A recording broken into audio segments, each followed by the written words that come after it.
Good morning students. अब हमें start करना है मेंडल्स एक्सपेरिमेंट, ठीक है। लेकिन मेंडल के एक्सपेरिमेंट को समझने से पहले कुछ टर्म्स का मतलब, कुछ वर्ड्स का मतलब समझना बहुत इंपॉर्टेंट है। तो आज हम वही वर्ड्स, उन्हीं टर्म्स को पढ़ेंगे, इंपॉर्टेंट टर्म्स को समझते हैं और इसके बाद हम मेंडल एक्सपेरिमेंट, ठीक है। तो चलो, इंपॉर्टेंट टर्म्स क्या है। सबसे पहला है gene. What is a gene? तो gene is a basic unit of inheritance. It controls the expression of character in cooperation with its allele, genes and environment, ठीक है। मतलब जो जीन है वो कंट्रोल कर रहा है जो कैरेक्टर्स एक्सप्रेस होंगे, जो कैरेक्टर ट्रांसमिट होंगे one generation to next generation, उन्हें कौन कंट्रोल करता है? जीन। कैसे? एलील्स दूसरे जीन्स और एनवायरमेंट के साथ मिलके उन्हें कंट्रोल करता है, ठीक है। That is gene. जीन क्या है? Basic unit of inheritance. इसमें इनहेरिटेंस क्या था? कैरेक्टर्स का ट्रांसमिशन। तो वो किसके थ्रू होता है? जीन्स के थ्रू होता है कैरेक्टर्स का ट्रांसमिशन, ठीक है। एलील। अब एलील क्या है? तो allele is a pair of gene that controls two alternate expression, मतलब पेयर है।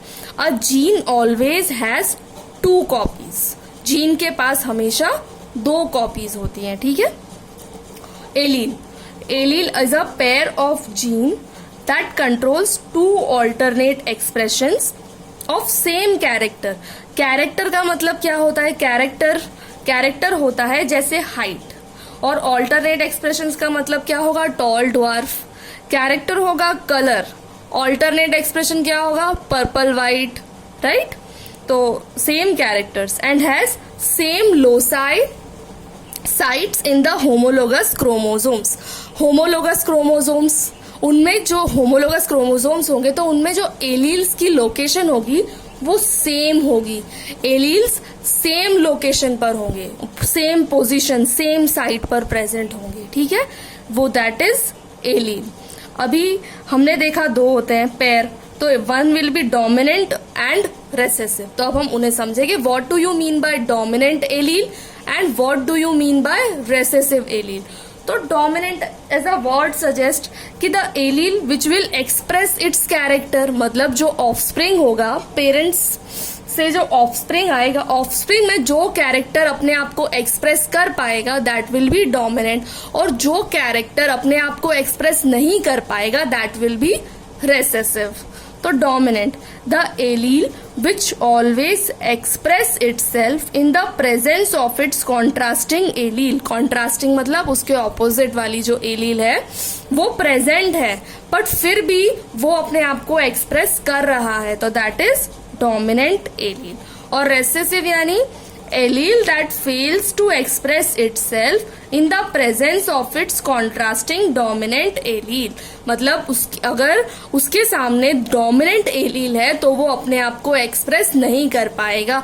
दूसरा भी उसके पास रेसेसिव ही होना चाहिए। अगर दो रेसेसिव ही है तो ही वो अपने आप को एक्सप्रेस कर पाएगा, अदरवाइज वो अपने आप को एक्सप्रेस नहीं कर पाएगा, ठीक है। Dominant allele, recessive allele.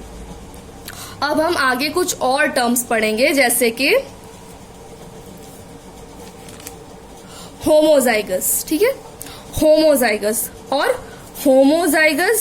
और heterozygous. Homo as the word suggest, homo का मतलब होता है सेम, और हेटेरो का मतलब होता है डिफरेंट, ठीक है। तो होमो का मतलब हो गया कि when two alleles of character are similar, मतलब जो दोनों एलील्स के जो कैरेक्टर हैं वो सेम कैरेक्टर है, तो that is homozygous. When two alleles of character are different, अगर दोनों ही कैरेक्टर्स,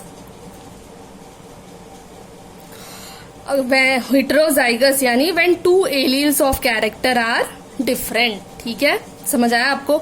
जैसे कि टॉल, अगर सपोज कोई टॉल है, इसका मतलब उसके पास डोमिनेंट जीन टॉल है। इसका मतलब डोमिनेंट को हम कैपिटल से डिनोट करते हैं और रेसेसिव को हम स्मॉल लेटर से डिनोट करते हैं। तो होमोजाइगस क्या होगा? जैसे कि टॉल के लिए homozygous will be capital T, ठीक है, this is homozygous. Dwarf, dwarf के लिए क्या हो जाएगा, स्मॉल टी, ठीक है, दिस इज होमोजाइगस. अब हेटेरोजाइगस, हेटेरोजाइगस मतलब डिफरेंट, तो डिफरेंट एलील्स क्या होंगे, one will be capital T, second will be small T. ठीक है, very important. Capital is for dominant, small is for recessive. ठीक है, होमोजाइगस यानी both the alleles are similar, heterozygous यानी both the alleles are different. ठीक है, now phenotype and genotype. Phenotype का मतलब दैट यू कैन सी, जो आप अपनी आंखों से देख सकते हो. तो आपको अपनी आंखों से क्या देख सकते हो, हाइट, कलर, शेप, ये चीजें हम देख सकते हैं, तो दैट इज फिनोटाइप. तो इसका क्या है, it is the physical expression of a trait या character. Physical expression of trait या कैरेक्टर. जैसे इसका एग्जाम्पल क्या हो जाएगा, टॉल, है ना, टॉल पी प्लांट. तो वो टॉल पी प्लांट क्या है, that is phenotype, that is physical expression of trait या कैरेक्टर. जीनोटाइप, जीनोटाइप क्या होगा, it is the genetic makeup of the organism for a trait. Genetic makeup यानी genetic makeup का मतलब उसके जीन्स कैसे हैं, तो वो डिटरमाइन करता है जीनोटाइप. जैसे कि टॉल है कोई, तो टॉल के जीन्स क्या होंगे, या तो वो कैपिटल टी स्मॉल टी होगा, कैपिटल टी हो सकता है, कैपिटल टी स्मॉल टी हो सकता है. और जैसे कि ड्वार्फ, अगर ड्वार्फ है तो स्मॉल टी दोनों रेसेसिव होने होंगे, राइट. तो दिस इज जीनोटाइप.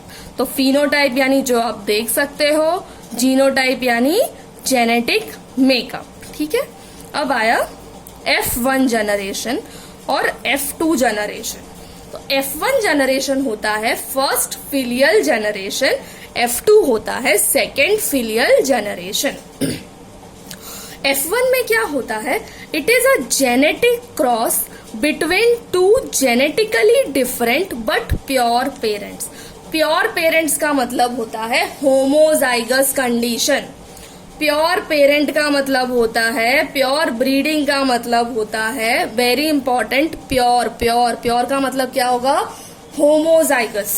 अगर कोई जैसे कि एक चीज समझो, टॉल है, तो टॉल तो अगर कैपिटल टी तो भी वो टॉल है, और अगर कैपिटल टी और स्मॉल टी है तो भी वो टॉल है, राइट, तो भी टॉल है.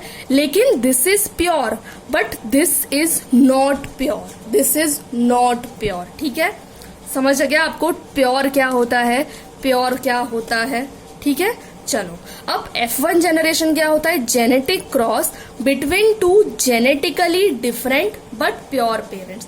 तो वो कैसे होगा, जब एक डोमिनेंट होगा, दोनों ही उसके, जैसे ये टॉल और ड्वार्फ लेंगे हम, जेनेटिकली डिफरेंट टॉल और ड्वार्फ. ठीक है, तो it will be capital T small T और इनका क्रॉस कराएंगे, जेनेटिक क्रॉस इनका होगा. ठीक है, तो this will be F1 generation क्या होगा, genetic cross between two genetically different but pure parents. ठीक है, प्योर पेरेंट्स मतलब होमोजाइगस, और जेनेटिकली डिफरेंट मतलब उनका जेनेटिक मेकअप डिफरेंट होना चाहिए, जेनेटिक मेकअप अलग होना चाहिए. ठीक है, तो उसका जो ऑफस्प्रिंग है that will be F1 generation. और फिर आया F2 जनरेशन.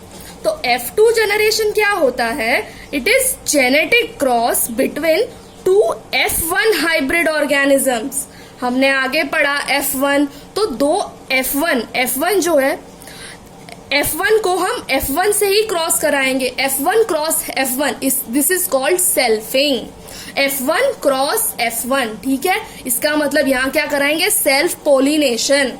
जब हम सेल्फ पोलिनेशन कराएंगे F1 क्रॉस F1, तो इसमें जो आएगी generation that will be F2, that is second filial generation.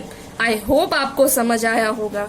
ठीक है, चलो F1 F2. अब आते हैं हम म्यूटेशन पर.